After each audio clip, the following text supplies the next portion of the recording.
Radio Kédou, le journal avec Sotelma Malitel. Merci à tous de votre fidélité. Voici le sommaire de cette édition. La COSES en grève de 72 heures. La coordination des syndicats de l'enseignement secondaire COSES est à 5 points de désaccord total avec le gouvernement.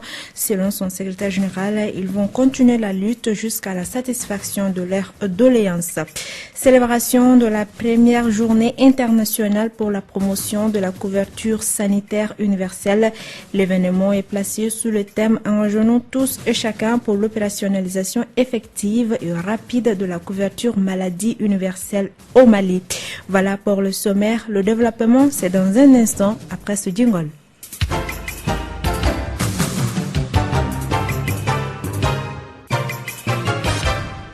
Mesdames et messieurs, bonsoir et bienvenue à cette troisième édition de Clédo Info. À la présentation Asetou Kanté, mise en onde Ousmane Wile Diallo. L'enseignement secondaire malien est paralysé depuis hier mercredi sur toute l'étendue du territoire national et pour cause, une grève de 72 heures a été décrétée par la coordination des syndicats de l'enseignement secondaire COSES. La COSES réclame entre autres l'intégration des enseignants dans la fonction publique de l'État, le paiement des arriérés depuis 2008 et la création d'une passerelle entre le secondaire et le supérieur.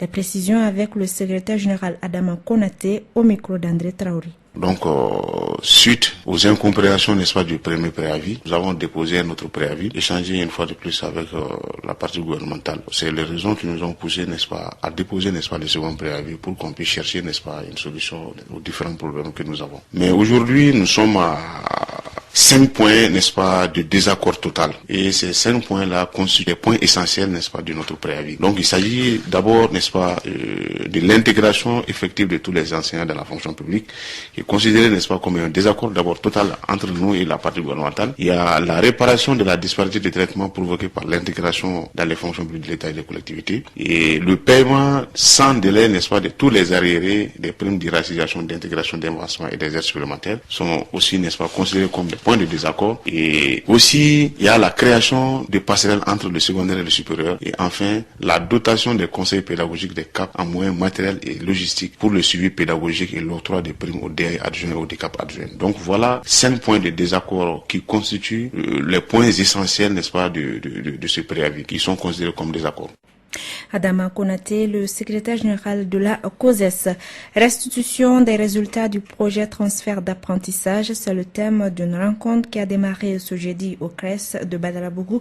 Cette rencontre enregistre la participation des chercheurs venus du Burkina Faso, du Niger, de la France et du Mali. Durant 2 jours, ils vont présenter le fruit de leur travail réalisé en 4 ans. Des précisions avec Fatou Sissé. Ce projet transfert d'apprentissage est une recherche pour contribuer au développement d'une éducation de base intégrée en langue nationale et en français. Cette procédure va permettre de mieux assurer le développement des enfants et leur premier pas dans le milieu scolaire. Ce programme vise à permettre aux écoliers maliens d'avoir une bonne éducation de base à travers l'apprentissage de plusieurs langues à la fois. La France, initiatrice du projet transfert d'apprentissage, a rassemblé durant des mois les équipes du Mali, du Burkina Faso et du Niger sur le choix des langues locales dans leurs pays respectifs. Il s'agissait pour eux de conjuguer leurs efforts pour approfondir les recherches sur le sujet. À titre d'exemple, au Mali, le Bambara et le Songhai, au Niger, le Hausa et le Songhai Zarma, et au Burkina Faso, le Djoula et le Fulfulde. Les conclusions tirées de ces recherches vont être soumises aux discussions de plusieurs chercheurs. Cela dans le but de contribuer à la résolution des interrogations sur l'avenir de l'enseignement bilingue au Mali. Il faut rappeler que les travaux de cette restitution des résultats du projet transfert d'apprentissage vont prendre fin demain vendredi au CRES 6 à Badalabougou. Parlant économie, renforcer la communication sur le fond des engagements pris lors de la conférence de Bruxelles. C'est le but d'un espace citoyen de communication sur l'état de mobilisation des fonds de Bruxelles. Il est organisé par la coalition des alternatives africaines d'aide et développement. Rappelons que la conférence de Bruxelles avait permis de recueillir environ 3,285 milliards d'euros de promesses d'aide provenant de 56 bailleurs bilatéraux et multilatéraux Bamako. Mamadou Amadou Dambélé du secrétariat à l'harmonisation de l'aide au ministère de l'économie et des finances nous donne des détails au micro de Kani Keita. À Bruxelles, le 15 mai, les partenaires techniques et financiers se sont engagés sur 3 milliards 285 millions d'euros en faveur du Mali. C'est 55 partenaires, pays, institutions qui ont promis, qui ont fait des annonces à hauteur de 3 milliards 285 millions d'euros en faveur du Mali, soit environ 2155 milliards de francs CFA. C'est dans le cadre du financement du plan pour la relance durable du Mali qui couvre la période 2013-2014. Nous sommes en train de suivre la mise en œuvre, ou plus exactement des annonces faites à Bruxelles le 15 mai, et en rapport donc avec les partenaires techniques et financiers, nous avons conçu un questionnaire qui est adressé trimestriellement aux partenaires techniques et financiers.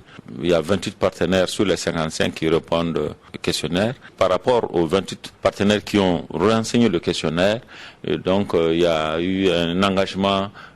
On peut dire qu'il y a eu un engagement ferme à hauteur de 1805 milliards de francs CFA, soit et 83 par rapport aux annonces faites par les 55 PTF, s'élève à 1805 milliards de francs CFA, soit 92% de leurs annonces. Mais quand on rapporte ces 1855 milliards aux annonces totales, alors ça fait 83,8%, soit environ 84%. Les dons représentent vraiment 75% en moyenne et les prêts 25%. Et ces financements ont été principalement destinés aux urgences humanitaires, à la paix, la sécurité, à la santé et au développement rural. Écoutons toujours Mamadou Amadou Dambélé. Les 12 secteurs prioritaires, il faut reconnaître que pour le moment, compte tenu vraiment des problèmes urgents de l'heure, les urgences humanitaires en 2013 et jusqu'à la moitié de 2014 ont vraiment marqué le pas avec 22,5% des annonces. La paix et la sécurité, ça fait 13,6%, la santé 12%, le développement rural 8%. Bon, pour le premier semestre de 2014, d'une manière générale, nous avons dégagé la situation par rapport au premier semestre 2014 et même un peu au-delà. Aujourd'hui, par rapport en 2014, nous sommes à un taux de décaissement. Nous sommes à un niveau de décaissement de 405 milliards de francs CFA. Les principaux secteurs prioritaires à ce niveau donc sont l'urgence humanitaire toujours qui vient, les multipriorités dont l'appui budgétaire général 16,1%, la relance via le développement rural 17,5%, la santé 13,4%. En 2014, il y a eu un certain relèvement du niveau de décaissement en faveur des secteurs vraiment qu'on appelle les secteurs productifs tels que l'énergie. Voilà. Donc l'éducation et l'environnement également ont connu une certaine hausse. Voilà, c'était là Mamadou Amadou Dambélé du secrétariat à l'harmonisation de l'aide au ministère de l'économie et des finances. Il était au micro de Kani Keita. Sur un tout autre sujet, les autorités coutumières et religieuses dressent leurs recommandations à l'État malien pour une sortie de crise. Réunis les mardis et mercredis à Bamako pour une rencontre de haut niveau, ils ont pu, à l'issue des travaux, dégager des propositions en faveur de la paix et de la réconciliation nationale. Écoutons Sekou Bamba, rapporteur général du séminaire, des propos recueillis par Mahamadou Kane. La reconnaissance officielle du rôle et de la place des légitimités coutumières, religieuses et socio-culturelles. 2. L'implication systématique de ces légitimités dans la recherche de solutions aux crises. 3. La requête auprès des autorités compétentes relative à la mise en mission immédiate de ces légitimités auprès des acteurs. La mise à disposition de moyens par les pouvoirs publics et les partenaires techniques et financiers du Mali au fin de donner une suite à l'organisation d'un forum des chefs coutumiers. L'engagement de toutes les parties prenantes dans un dialogue franc, sincère et inclusif, prenant en compte toutes les sensibilités de la nation en vue de l'accompagnement du processus d'Alger. 6. La prise en compte dans la grille des médias publics et privés d'un espace dédié aux légitimités coutumières et religieuses, socioculturelles et numériques. L'activation des mécanismes de réarmement moral des forces armées et de sécurité et la culture de la citoyenneté à tous les niveaux. 8. L'analyse et l'exploitation des leçons tirées du passé pour mieux préparer l'avenir. 9. Le renforcement de la conciliation comme mécanisme alternatif de règlement des conflits d'ordre civil et commercial. La révalorisation des écoles traditionnelles de formation telles que l'Institut Ahmed Baba, Kela, le SIGI, etc. 11. La mise en place d'un observatoire national de la paix.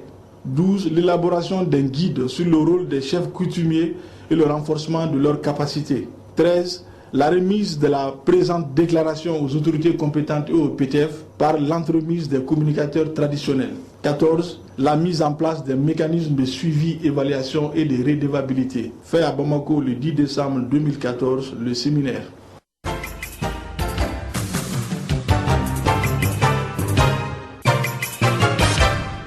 Je vous l'annonçais dans le sommaire, célébration de la première journée internationale pour la promotion de la couverture sanitaire universelle. Elle est placée sous le thème « Engageons-nous tous et chacun pour l'opérationnalisation effective et rapide de la couverture maladie universelle au Mali ». Un atelier d'échange et d'information a été organisé ce jeudi sur la thématique à la Maison des aînés de Bamako. Je vous propose d'écouter Chance Bridge, directeur de World Vision Mali. Bon, les pays dans le monde, tous les pays veulent avoir la couverture sanitaire universelle. Ça a été fait dans les pays, disons, riches, mais aussi dans les pays, disons, plus pauvres. C'est possible. Donc l'atelier, c'est pour informer et sensibiliser les participants pour voir quelle est notre feuille de route. Comment est-ce qu'on va arriver là-bas? On veut, dans l'atelier, que vraiment on peut voir qu'il y a une adoption de politique de financement de la santé pour la couverture sanitaire universelle 2014-2023, parce que le financement c'est extrêmement important. On voulait vraiment voir un engagement plus fort de tous les acteurs pour dire oui, on a une vision, c'est possible, on peut avoir la couverture sanitaire universelle ici au Mali, on va le faire et voilà comment est-ce qu'on peut procéder. Droits des enfants et urgence humanitaire, c'est le thème d'une formation des journalistes radio. Depuis hier, les médias sont en conclave pour une lutte coordonnée contre la maladie à virus Ebola et la promotion des droits de l'enfant. Après la capitale du Méguétan, c'est la région de Sikasso qui accueille une trentaine de journalistes venant des régions de Kaï, Koulikoro, Sikasso, Ségou et le district de Bamako.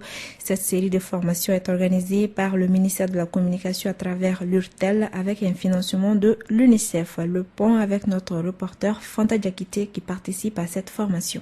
Cette série de formations des journalistes de la presse écrite et les radios de proximité rentre dans le cadre de renforcement de capacité. Ismaël Maïga, chargé à la communication au bureau UNICEF Mali. Et vous conviendrez avec moi que depuis 2012 pratiquement, le Mali était entré dans une zone de turbulence. Nous avons connu les pires urgences, que ce soit la crise socio-politique, que ce soit la crise humanitaire, que ce soit la crise nutritionnelle. Et voilà, comme si cela ne suffisait pas, que la crise Ebola vient s'inviter au débat. Je crois que pour toutes ces questions, il était important de réunir les médias et d'échanger avec eux sur les différentes questions qui sont d'actualité. Si l'on prend les crises que le pays a traversées, il est évident que les femmes et les enfants ont payé le plus lourd tribut. Le choix de la région de Sikasso pour abriter cette deuxième étape de la formation des journalistes radio n'est pas fortuit. Deux de ces districts sanitaires partagent des frontières avec la Guinée. Il s'agit de Séléngué et Yanfolila. Amadou Diabaté, chargé aux affaires économiques et financières au gouvernorat de Sikasso. En termes de résultats, vous devrez être mieux outillés pour informer, sensibiliser, communiquer sur les droits de l'enfant, sur les antennes de vos radios respectives, mais aussi servir d'éveil de conscience sur le sujet brûlant de l'heure qu'est la maladie à virus Ebola. L'occasion est donc opportune pour moi de vous exhorter à plus d'engagement en faveur de la cause des enfants, mais aussi plus de promptitude dans l'accompagnement des pouvoirs publics à booster toutes les épidémies hors de notre pays. Durant 3 jours, les participants seront bien informés sur leur rôle dans la protection des droits de l'enfant, de l'urgence humanitaire, la prévention de la maladie à virus Ebola et la gestion des rumeurs. Fanta Diakité depuis Sikasso pour Clédou Info. Il est exactement 16h passées de 14 minutes. C'est la fin de cette édition. Merci à tous de l'avoir suivi. À la présentation, vous aviez Assetou Kanté. Côté technique, Ousmane Ouele Diallo. Vous allez retrouver dans un instant votre émission Allo Clédo avec Yelemadi Konaté. Et à 18h, André Traoré pour le journal en langue bamana.